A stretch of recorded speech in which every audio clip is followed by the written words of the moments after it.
ये क्या है? आज मैं घर में कई नए रिश्तेदार देख रहा हूँ। ये लोग मेरी बेटी को देखने के लिए आए हैं। ओह, हाँ। ऐसा क्या? पर आज मेरी बेटी की सगाई है तो मैं। आप आइए सदानंद भाई, यहाँ बैठिए।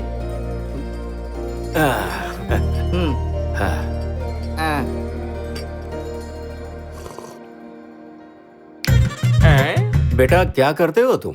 मैं खेती करता हूँ। कितने एकड़ जमीन है? 5 एकड़ है। मिट्टी काली है या फिर लाल? काली मिट्टी है। सिंचाई बोरवेल से होती है या नहर से? ये क्या सवाल पूछ रहे हैं पापा? भाई आप चुप रहिए ना। ठीक है ना, पूछ रहे हैं ना। बारिश में नहरों का उपयोग करते हैं और धूप में बोरवेल का। अगर पानी न मिले तो खेत सूख जाता है। कौन सी फसलें उगाई है तुमने? पहले मूंगफली उगाई थी, लेकिन सारा नुकसान हो गया। अब कपास है। अरे कपास भी तो कीड़ों से खराब होती है, उससे नुकसान नहीं होगा। खेत में फवारनी करते हैं, जिससे अच्छी कमाई होती है और उससे मैं और पापा रोज क्वार्टर पीते हैं। क्यों पापा? सुनील बाबू, मुझे परिवार तो बड़ा संस्कारी लगता है। मजदूरों को कितनी मजदूरी देते हैं? हमें मजदूरों की कोई जरूरत नहीं है। हम घर के ही 5 लोग हैं। हम अपना काम खुद ही करते हैं। हैं? यानी शादी के बाद बिटिया को, जिसे माँ ने नाजों से पाला है, वो खेतों में काम करेगी, ये कहना चाहते हैं? हाँ, वो भी वही करेगी, घर का हिस्सा बनेगी ना। लो कर लो बात। तुम्हारी बेटी ने अपने होने वाले पति के लिए क्या क्या सपने देखे होंगे, और तुम्हारा ये होने वाला दामाद उसे मजदूर बनाने वाला है। क्यों बेटी, अब भी इससे शादी करेगी?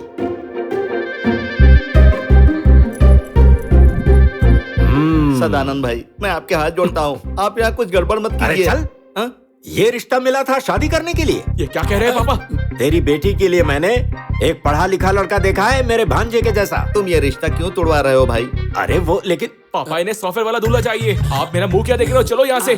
चलो चलते हैं, यहाँ रुकने का कोई मतलब नहीं है। चलो। अरे रुकिए आप लोग। रुक जाइए, रुक जाइए, मेरी बात सुनिए। तू बैठ इधर, बैठ। मेरी बात ध्यान से सुन। जैसे मुर्गी फार्म में मुर्गियां होती है ना, वैसे ही बड़े बड़े शहरों में पढ़े लिखे मोटी सैलरी वाले लड़कों की भरमार होती है। उन्हीं में से किसी को पकड़ लाएंगे और इसकी शादी कर देंगे, फिर लड़की हो जाएगी। भैया, मेरी बेटी के लिए पढ़ा लिखा लड़का कब ढूंढोगे? तुम भी ना, मैंने सिर्फ एक के लिए नहीं कहा था, गांव की सभी लड़कियों के लिए लड़के वहाँ मिल जाएंगे। चलो मेरे साथ। चलो भैया। ए साले साहब। जीजा जी। साले साहब, मनसा की शादी तय हो गई है, तुम्हें सबको लेकर आना है। जरूर आऊंगा। आज बेटे का नामकरण है, 2 बकरों की बलि दी है। आप भी भोजन कीजिए जीजा अरे जी। मेरे पास इतना टाइम नहीं है, कार्ड सभी को देने हैं। मैं चलता हूँ। भैया, हाँ? तुम्हें इस बच्चे का नाम रखना है। मुझे? हाँ, आपको ही रखना है।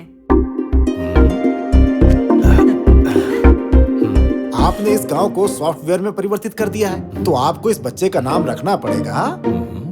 हाँ, ओरेकल, ओरेकल, ओरेकल। इसका खूब ख्याल रखना, मैंने नाम रख दिया है। हाँ, चलते हैं। अरे ये कैसा नाम हुआ? अरे ये तो कुछ नहीं है, आजकल के माँ बाप अपने बच्चों के काफी ऊटपटांग नाम रख रहे हैं। हाँ? ए चलो, भागो यहाँ से, रह जाओगे हमेशा गंवारी। कंप्यूटर गेम्स खेलो बच्चों, जिंदगी में बड़े बनोगे। वैसे बेटा, तू बड़े होकर क्या बनना चाहता है? बोल। ऑटो ड्राइवर बनना चाहता है। ओ सदानंद भाई, आप मेरे बेटे को क्यों मार रहे हो? अरे क्या बच्चे को सिखा रही हो? इससे पूछा क्या बनना चाहता है तो कहते हैं ऑटो ड्राइवर। अब मैं क्या करूं? इसे तो मैं बोल बोल कर थक गई हूँ। ए लड़के सुन, अगर मैंने तुझे कभी गोली खेलते देखा तो मैं तेरी टांगे तोड़ दूंगा, समझा? याद रहे तुझे क्या बनना है। Software engineer. हाँ सही है। तिरुपति, सब मजे में है हाँ, ना? सब मजे में है। भांजी की शादी के लिए आए हो? नहीं नहीं, मैं तुम्हारी मैयत का खाना खाने आया हूँ। ऐसे क्यों बोल रहे हो? और नहीं तो क्या, तुम हमेशा पूछती हो कब आएगा, क्या लाएगा, हमेशा एक ही सवाल है। बहुत बकवास आती है तुमको। मुंह बंद करो और जाओ यहाँ से। चलो जाओ, चलो चलो जाओ, चलो, जाओ। Exit exit exit. अरे तिरुपति, कैसे हो तुम? अगर तुम मेरा ख्याल रखोगी तो बिल्कुल ठीक हो जाऊंगा। अब तुम्हें पत्नी समझ के गले कुछ भी लगाऊं? क्या बोल रहे हो? ऐसा हमेशा कहती रहती हो, लेकिन दिल से मुझे पसंद तुम तो करती हो। जिंदगी भर नहीं बदलोगे। मैं कभी नहीं बदलूंगा प्रियतमा। अच्छा हुआ कि मैं दुबई में था, इसलिए मेरी अमीरी की वजह से लोग मुझे गले लगाना चाहते हैं। हाँ। जीजा जी, जीजा जी, जीजा जी, जीजा जी, जीजा जी, जीजा जी उठिए। ये आप इस वक्त कैसे सो सकते हो? ओहो, क्या हुलिया है? तुम कब आए भाई? कब आए ये भूल जाओ। तुमने मेरी भांजी की शादी की बात मुझे बिना बताए कैसे तय कर ली है? अरे तो इसमें कौन सी बहुत बड़ी बात हो गई? ये वाकई बहुत बड़ी बात है। क्या तुम नहीं जानते कि वो लोग कैसे हैं? वो हमें हल्के में लेते हैं क्योंकि हम लोग अमीर नहीं। वहाँ मेरी भांजी सुखी नहीं रहेगी जीजा जी। वो लोग उस पे मिलकर बहुत अत्याचार करेंगे। मैं इस शादी से सहमत नहीं हूँ। तेरे सहमत होने ना होने से कुछ नहीं होता, ये शादी होगी।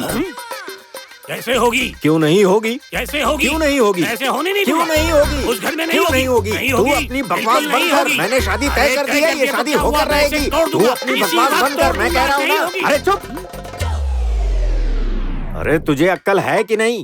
तू मुझे बेवकूफ समझता है?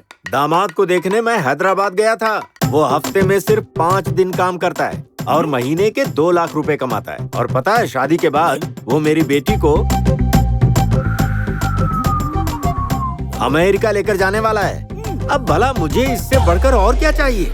तू बेटी की शादी में आएगा, बढ़िया खाना खाएगा, जोड़े को आशीर्वाद देगा और पतली गली पकड़ लेगा। क्या बोल रहे हो? मतलब मेरी बहन की मौत के बाद मैं अपने भांजी की शादी के बारे में कोई फैसला नहीं ले सकता? अरे भाई, तेरी मर्जी है, रहना है तो रह, नहीं तो जा।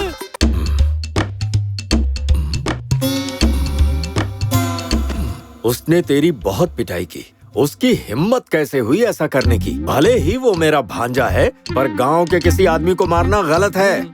सुनो, परिवार परिवार होता है और समाज समाज। मैं हमेशा समाज के साथ हूँ। अगर मुझसे कोई घर और गांव के बीच चुनने को कहे तो मैं गांव को ही चुनूंगा। तुमने मेरी बेटी की शादी में फ्री डीजे देने को कहा था। तुमने मेरे खर्च को बचाने के बारे में सोचा था।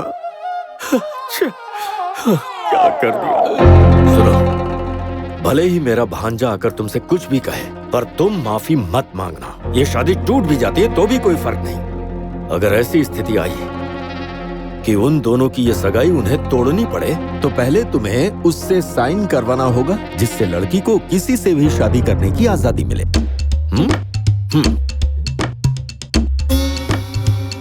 मुझे साइन क्यों करवाने हैं?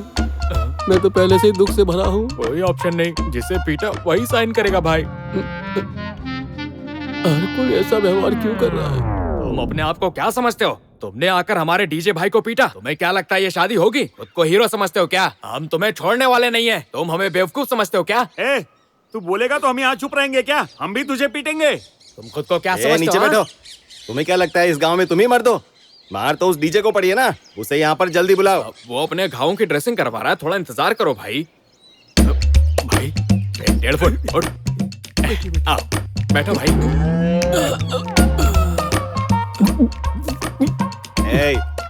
डीजे बेवकूफ हो सकता है और इसने गलती भी की होगी, लेकिन दूल्हे को उस टाइम इसे मारना नहीं चाहिए था। इसका चेहरा तो देखो, पट्टी के पीछे सारे घाव छिप गए। हाँ बिल्कुल, मेरा भाई तो बेवकूफ है ना, फिर भी ये शादी में नाच रहा था, तो तुम क्या इसे पीटोगे? अरे पीटना सही है या नहीं ये बात की बात है, पर शादी नहीं रोकनी चाहिए थी। ठीक है चलो सब भूल जाओ, शादी की तैयारी करो। मैं उसे कहूंगा माफी मांग ले, फिर शादी करवाएंगे। सुनो डीजे, तुम्हें क्या चाहिए? माफी ही चाहिए ना, बस इतना ही, वो माफी मांग लेंगे। तो फिर मुझे माफी ही चाहिए। माफी नहीं तो शादी भी नहीं। देखिए सदानंद जी, आप तो देख ही रहे हैं, आपके भांजे को कहिए माफी मांग ले। मैं अपने बेटे को माफी मांगने के लिए कहूँगा। उसे मेरे घर पर आकर माफी मांगनी पड़ेगी। चलो तो बात हो गई, ये मामला यहीं पर खत्म कर देते हैं और अच्छे से शादी की तैयारियां शुरू करो। शाम को खाने पर मुझे बुला लेना। चलो। ए भाई, जब तक चैतन्य माफी नहीं मांगेगा तब तक डीजे शुरू मत करना। उसे भी पता चले कि पंगा किससे लिया है। भाई इक्विपमेंट तैयार है, हम बस उसके आने का इंतजार कर रहे हैं। एक बार आएगा तो हम उसे साउंड से मारेंगे। मारने की बात मत करो यार, तुम्हें पता नहीं उसने मुझे कल कैसे मारा। भाई मैं तो साउंड इफेक्ट के बारे में बात कर रहा था। वेलकम, डीजे यहाँ पर तुम्हारा इंतजार कर रहा है।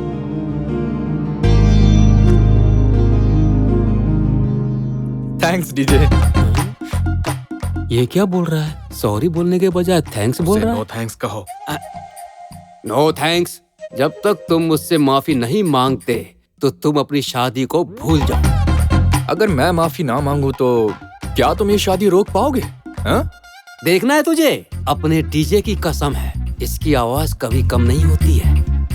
तो फिर तू ये शादी रोक दे, तभी तुझे मानूंगा कि डीजे की कैपेसिटी कितनी है। ये क्या कह के चला गया रे? वो हमें इनडायरेक्ट शादी रोकने के लिए बोल रहा है। तो हमने तो वही काम किया है। वही तो। Welcome to Varmala marriage bureau. We have a fantastic offer, buy one get one free. मुझे अपनी बेटी के लिए एक अच्छा रिश्ता चाहिए। ट्रांसको, कैनको, तापाला।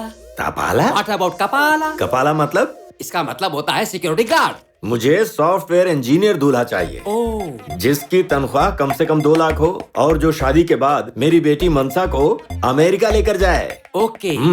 इन्फोसिस, हाँ, विप्रो, हाँ, डेलॉयट। डेलॉयट। ओह। सुनो, जितनी मोटी ये गड्डी दी है उतनी जल्दी मेरा काम होना चाहिए। ए सुनो, एक डेलॉयट ले आओ। दूल्हे का नाम क्या है? डेलॉयट दिवाकर। क्या? डेकॉइट दिवाकर? अरे नाम तो ठीक से बताया कर। ओके, डेलॉयट, ठीक है। डेलॉयट। ओ डेलॉइट। ये बेवकूफ आदमी कौन है? किसके बारे में? हमारे बारे में ही।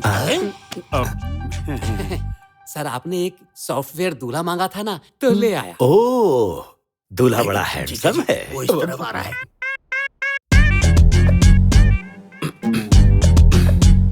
तुम यहाँ क्या करने आए हो? आप चिंता मत करो मामा, भले ही हमारी शादी रुक गई हो, लेकिन आप मेरे मामा ही रहोगे। आना तो उसे हमारे ही घर में है। मैं तो बस ये देखने आया था कि वो नया दूल्हा ओरिजिनल सॉफ्टवेयर इंजीनियर है या फेक। बस यही जानना था मुझे। जीजा जी, ये सही बात कह रहा है। आप चिंता मत कीजिए, उसे अपने सवाल पूछने दीजिए। मैं उसे ऐसे फंसाऊंगा ना कि वो भाग नहीं पाएगा।